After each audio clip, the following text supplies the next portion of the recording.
오늘 부활 주일 아침에 부활의 기쁨과 그리고 부활의 능력이 다시 한번 여러분과 함께 하기를 주의 이름으로 축원합니다. 주님의 부활 사건은 우리에게 믿음과 소망과 그리고 권능의 신앙을 가지게 합니다. 그러나 반대로 주님의 부활 사건이 없었다면 오늘날 우리의 신앙도 교회도 존재하지 못했을 것입니다. 우리는 다시 한번 부활의 신앙의 의미를 깨달아야 하는 것입니다. 어떤 분이 삼중 부활을 믿어야 한다고 했습니다. 하나는 역사적 부활입니다. 예수님의 십자가 부활을 역사적인 사건으로 믿어야 된다라고 하는 것이죠. 둘째는 실존적 부활입니다. 십자가와 부활 사건이 성령의 역사를 통해서 나의 십자가, 나의 부활로 여겨져야 한다라고 하는 것입니다. 세 번째는 현재적 부활입니다. 오늘 현재 지금 내 안에 있는 죄와 허물에 대해 십자가에 못 박고 내 안에 그리스도가 사심을 믿는 것입니다. 그러할 때 비로소 내 안에 계신 그리스도와 함께 날마다 부활의 정인으로 살아갈 수 있다라고 하는 것입니다. 이러한 부활의 축복이 여러분과 함께 하기를 주의 이름으로 축원합니다. 부활절이 절기 행사로 끝나서는 안 되는 것입니다. 나의 십자가요, 나의 부활로 다가와야 하는 것입니다. 그런 점에서 오늘 우리에게 주시는 부활의 의미는 참으로 중요하다고 할 수 있습니다. 이 시간 예수님의 부활 사건이 우리에게 주시는 것이 무엇인지 깨닫고 부활의 정인의 삶으로 나아가는 여러분 되시길 주의 이름으로 축원합니다. 예수 그리스도의 부활이 우리에게 주는 의미가 무엇일까요? 첫째로 믿음의 확신을 가져다 준다라고 하는 것입니다. 히브리서 12장 1절과 2절에 보면 우리 성도들이 믿음의 길을 걸어갈 때에 무엇을 바라보고 가야 하는지를 분명하게 말씀해 주고 있습니다. 이러므로 우리에게 구름같이 둘러싼 허다한 정인들이 있으니 모든 무거운 것과 얽매이기 쉬운 죄를 벗어버리고 인내로서 우리 앞에 당한 경주를 하며 믿음의 주여 또 온전하게 하시는 이인 예수를 바라보자. 그는 그 앞에 있는 기쁨을 위하여 십자가를 참으사 부끄러움을 개의치 아니하시더니 하나님 보좌 우편에 앉아섰느니라. 아멘. 예수님은 우리의 믿음의 주가 되신다는 것입니다. 즉 우리가 믿음의 경주를 할 때에 누구를 바라보아야 하느냐 하면 예수님을 바라보아라 하는 것입니다. 근데 그 예수님은 어떤 예수님이냐? 바로 우리를 위하여 십자가를 지셨고 그리고 그 죽음에서 다시 부활하신 예수님이라고 하는 것입니다. 그 예수님을 바라보고 나아가라고 말하고 있는 것입니다. 사랑하는 성도 여러분, 여러분의 믿음이 그와 같은 믿음 위에 굳게 서기를 주의 이름으로 축원합니다. 우리가 예수님의 고난과 부활의 신앙을 굳건히 가질 때 우리는 확고한 믿음 위에 서게 되어지는 것입니다. 바울은 오늘 본문에서 예수님의 부활이 없다면 우리가 전파하는 것도 헛것이요 우리의 믿음도 헛것이라고 말하고 있습니다. 14절 말씀에 그리스도께서 만일 다시 살아나지 못하셨으면 우리가 전파하는 것도 헛것이요 또 너희 믿음도 헛것이며 라고 말하고 있습니다. 더욱이 예수님의 부활 사건이 일어나지 않았다면 우리는 여전히 죄 가운데 있게 되어 있을 것이라고 말하고 있는 것입니다. 17절에 그리스도께서 다시 살아나신 일이 없으면 너희의 믿음도 헛되고 너희가 여전히 죄 가운데 있을 것이요 라고 말하고 있는 것입니다. 다시 말하면 부활이 없었다면 인류의 죄를 사하시기 위해 지셨던 주님의 그 십자가의 은혜가 모든 것이 무효화된다라고 하는 것입니다. 죄의 결과는 사망인데 사망을 이기지 못했다면 죄를 해결하지 못한 것이 되는 것이기 때문입니다. 다시 말하면 부활 사건은 곧 죄로부터의 승리, 해방을 의미하는 것입니다. 사랑하는 성도 여러분, 부활 사건이 있었기 때문에 우리의 모든 죄가 사함받았음을 확실하게 믿을 수 있게 되었음을 믿으시기 바랍니다. 우리는 예수님의 부활에 대한 역사적 사실을 확실하게 믿어야 합니다. 예수님의 부활은 꾸며낸 신화가 아닙니다. 역사적 사실이라고 하는 것입니다. 바울은 사실 처음에는 예수님의 부활 사건을 믿지 못했습니다. 왜냐하면 그런 개인적으로 예수님을 만난 적이 없습니다. 그의 가르침에 대해서 제대로 배운 적도 없습니다. 물론 들은 이야기도 있었지만 그는 그것을 도저히 믿을 수가 없었습니다. 부활했다는 이야기는 더군다나 믿을 수가 없었습니다. 그를 따르는 자에 대한 강한 거부감이 있었습니다. 그래서 그는 예수님을 따르는 자들을 핍박하고 그리고 그들을 잡아서 감옥에 집어넣는 이 일을 자처하면서 예수 그리스도를 믿는 사람을 핍박하는 일의 최선봉의 선자였습니다. 그런데 그가 부활하신 예수님을 만나는 순간을 가지게 되었습니다. 그리고 그의 인생이 완전히 180도로 바꿔졌습니다. 그가 예수님을 따르는 자들을 찾기 위해 가던 다메섹 도상에서 부활의 예수님을 만나게 되었던 것입니다.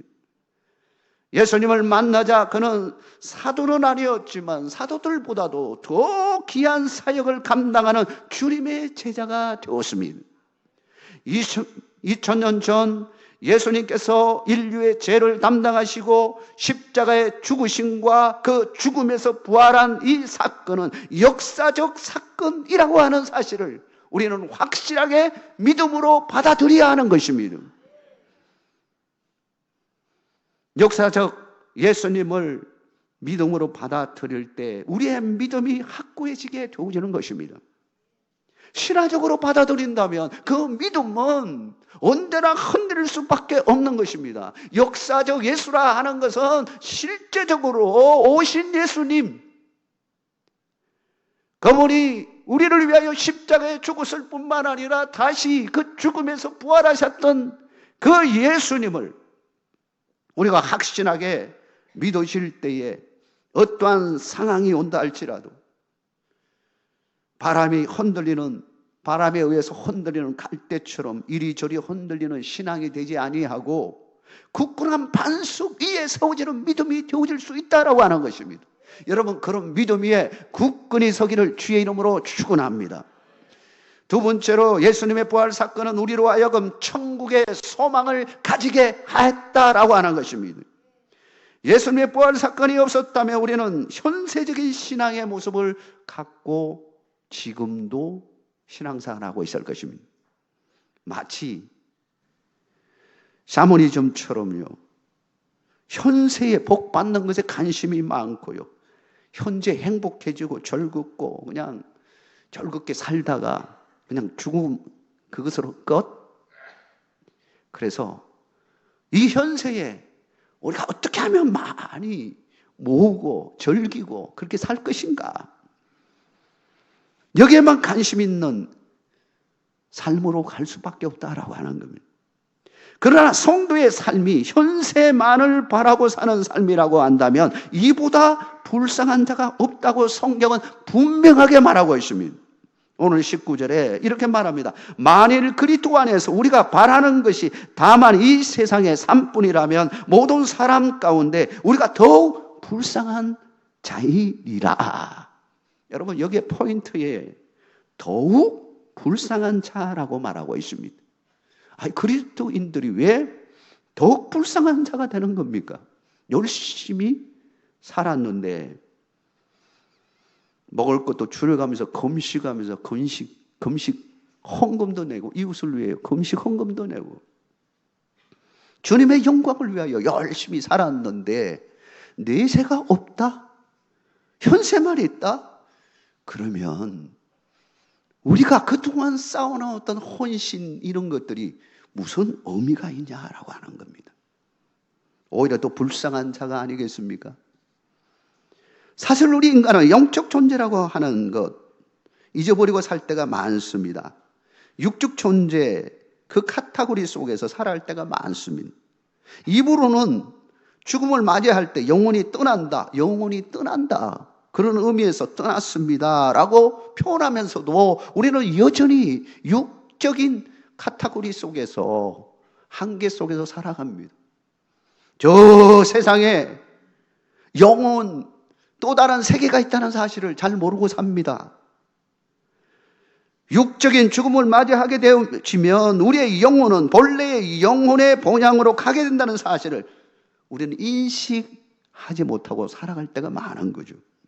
즉 인간의 삶이라고 하는 것은 현세만 있는 것이 아니라 내세도 있다는 사실을 우리는 깨달아야 한다라고 하는 것입니다.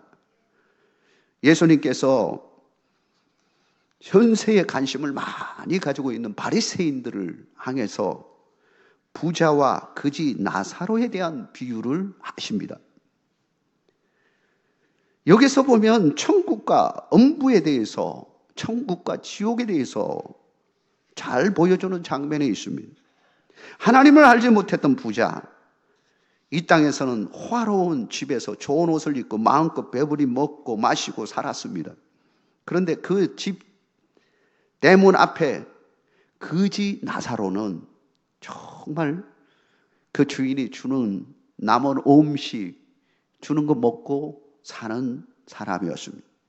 가끔 개들이 와가지고 핥고 그냥 난리가 나고 그런 삶을 사는 거지 나사로였습니다. 거지 나사로가 죽어서 아브라함 품에 안기게 되어 있습니다. 이 말은 어떤 의미냐 하면 거지이지만 하나님을 알았던 사람이라고 하는 거예요. 하나님을 경외했던, 물론 이 세상 속에서 가난하게 살았지만 하나님을 경외하는 사람이었다라고 하는 거예요. 그걸 이 상징적으로 보여주는 것이 거지예요. 이 거지가 죽어서 어디를 갔냐? 천국에 간 겁니다. 아브라함 품에 안겨서 부자. 근데 부자도 죽어서 어디를 가게 되었냐면 음부에 가게 되었습니다. 지옥으로 떨어졌습니다. 부자가 음부에 갔는데 불 가운데 얼마나 거기 뜨거운지 그냥 견딜 수 없는, 차라리 죽어버리면 좋겠는데 죽지도 않고 그 뜨거움 속에서 불 가운데서 괴로움을 당하게 되었습니다. 그러자 그런 생각 났습니다. 내 사랑하는 내 형제들 5이 있는데 그 5 형제들이 기억이 난 겁니다. 이 형제들도 마찬가지로 나와 같은 삶을 살다가 오게 되어지면 여기 올 텐데 어떻게 하면 좋냐 하고 아브라함에게 좀 알려서 우리 형제들 여기 오지 않게 해주십시오 하고 이야기합니다. 그때 아브라함이 말합니다. 모세와 선지자들이 있으니 그들에게 돌을 지니라. 전도하는 사람이 거기 다 있으니까 염려하지 마라 라고 이야기하는 겁니다. 이 장면 속에서 뭘 보여주냐면 내세와 현세에 대한 것을 보여줍니다. 영적 세계를 보여주는 것입니다. 사랑하는 성도 여러분, 우리의 삶에는 분명히 현세와 내세가 있다는 사실을 깨닫기를 주의 이름으로 축원합니다. 우리는 분명히 알아야 됩니다. 현세와 내세는 분명히 있습니다. 특히 내세는 성도들에게만 있는 것이 아닙니다. 신앙이 없는 사람들도 모두가 내세가 있다는 사실을 깨달아야 되는 거예요. 무신론자들은 죽으면 다 끝난다고 생각을 합니다. 그래서 지금 현실에 너무 힘들고 어려우니까 자진해서 자기 목숨을 끊으려고 합니다. 그러면 모든 고통스러운 거, 힘든 거 이거 다 이제 사라지니까 조금만 참고 그냥 끊어버리면 되겠지 하고 끊으려고 해요. 그러나 깨달아야 합니다. 죽게 되어지면 어디 간다는 겁니까? 더 괴롭힘을 당하는 곳에 들어갈 수밖에 없다는 사실을 깨달아야 되는 거예요. 요한복음 5장 29절에는 분명히 말씀하고 있습니다. 선한 일을 행한 자는 생명의 부활로, 악한 일을 행한 자는 심판의 부활로 나오리라 했습니다. 여러분, 악한 자도 부활한다는 사실을 알아야 됩니다. 선한 일을 행한 자, 하나님을 경외하는 자도 부활에 참여하지만 악한 자도 부활한다는 사실을 알아야 되는 겁니다. 어떤 부활입니까? 심판의 부활에 참여하게 되어지는, 마지막 날 하나님 앞에서 심판받는 부활에 참여하게 되어지는 것입니다. 중요한 것은 생명의 부활, 여기에 참여해야 된다라고 하는 것입니다. 사랑하는 성도 여러분, 우리는 주님으로 말미암아 이미 예수 그리스도를 믿음으로 말미암아 죄 사함을 받고 하나님의 자녀가 되었고 천국 시민으로서 영원한 영생의 축복을 받은 자로서 이미 천국이 예비되어 있는 자임을 믿으시기 바랍니다. 예수님께서 요한복음 5장 24절에 내가 진실로 진실로 너희에게 이르노니 내 말을 듣고 또 나 보내신 이를 믿는 자는 영생을 얻었고 심판에 이르지 아니하나니 사망에서 생명으로 옮겼느니라. 할렐루야. 우리는 이미 예수 그리스도를 믿음으로 말미암아 사망에서 생명으로 옮긴 자들이에요. 성도들의 삶은 항상 이제는 천국을 향해서 가는 자들임을 말하고 있는 것입니다. 비록 현재 땅에서 살아가지만 우리는 항상 천국을 갈망하며 소망 가운데 살아야 된다 하는 것입니다. 이것이 우리에게 주는 궁극적인 소망이 되어지는 것입니다. 썩어질 땅의 것에 소망을 두는 것이 아니라 썩지 않을 값진 것으로 소망을 두고 사는 성도의 삶이 되기를 주의 이름으로 축원합니다. 이러한 하늘의 소망이 확고해질 때에 우리는 이 땅에서 온갖 유혹과 그리고 우리를 넘어뜨리려고 하는 모든 권세에서 우리가 승리할 수 있습니다. 부활의 신앙이 나의 신앙이 되어지는 여러분 되시기를 주의 이름으로 축원합니다.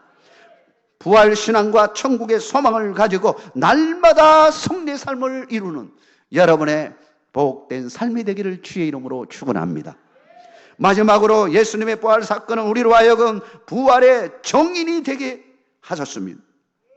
베드로는 부활의 학과 믿음을 가지게 되자 그렇게 무기력했던 그가 신앙, 그 무기력한 그의 그 신앙을 완전히 벗어버리고 담대함과 놀라운 능력으로 주의 사명을 끝까지 감당하는 것을 보게 되어집니다.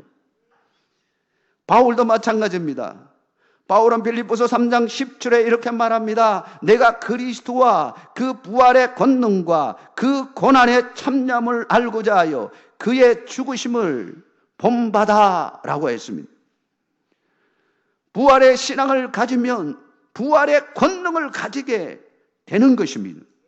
세상과 사람을 두려워하지 않게 되어지는 것입니다. 이렇게 두려워하지 않을 수 있는 것은 모든 세상의 권세를 이기시고 죽음도 이기신 예수님이 우리와 함께 하시기 때문인 것입니다. 오늘 본문의 24절에서 26절에 분명하게 선포하고 있습니다. 그 후에는 마지막이니 그가 모든 통치와 모든 권세와 능력을 멸하시고 나라를 아버지 하나님께 바칠 때라. 그가 모든 원수를 그 발 아래에 둘 때까지 반드시 왕노릇 하시리니 맨 나중에 멸망받을 원수는 사망이니라. 부활을 믿는 성도는 어떤 고난이 오고 핍박이 오고 설사 죽음의 순간이 온다 할지라도 결코 세상 나라와 그 힘에 굴복하지 아니하고 끝까지 믿음을 지키는 것입니다. 카타쿰이라고 하는 책을 보면 성도들이 로마 원형 경기장에 그 경기장에서 화형을 당하는 장면을 보게 된, 그때 로마 황제가 명령을 내립니다. 예수님을 부인하면 살려주겠다라고 하는 것입니다. 그러나 그들은 끝까지 믿음을 지킵니다. 그리고 화형을 받으면서 기쁨으로 찬송하며 천사와 같이 빛나는 그 모습이 그 속에서 나타납니다. 그 모습을 모든 로마 시민들이, 그 앉아있는 시민들이 다 보게 되어집니다. 그 속에는 고관도 있습니다. 그러다가 그 모습 앞에 그 마음들이 서서히 무너지기 내리기 시작합니다. 그리고 그들 중에는 예수를 믿는 역사가 일어나게 되어집니다. 고관들도 예수 그리스도를 믿는 역사가 일어나게 되었습니다. 결국은 로마가 왜 무너졌냐 하면, 왜 기독교 국가가 될 수 있었냐 하면, 바로 생명 되신 예수 그리스도의 복음이 그들의 심령 가운데 심겨졌기 때문이었습니다. 그리고 그 복음이 점점 자라서 그들의 문화를 바꾸고 국가를 바꿔버린 것입니다. 초대교회의 시작이 부활 이후에 성령 강림으로부터 시작되었습니다. 우리 민족이 개신교 복음의 시작이 언제인 줄 여러분 아십니까? 바로 부활절에 있었습니다. 1885년 갑신정변이 일어난 한국 땅은, 외교군의 눈에 보이는 조선 땅은 소망이 없는 항무지 같았습니다. 정말로 항무지 같았어요. 술 먹는 흥청망청 먹고요. 마치 비전이 보이지 않는 조선 땅이었습니다.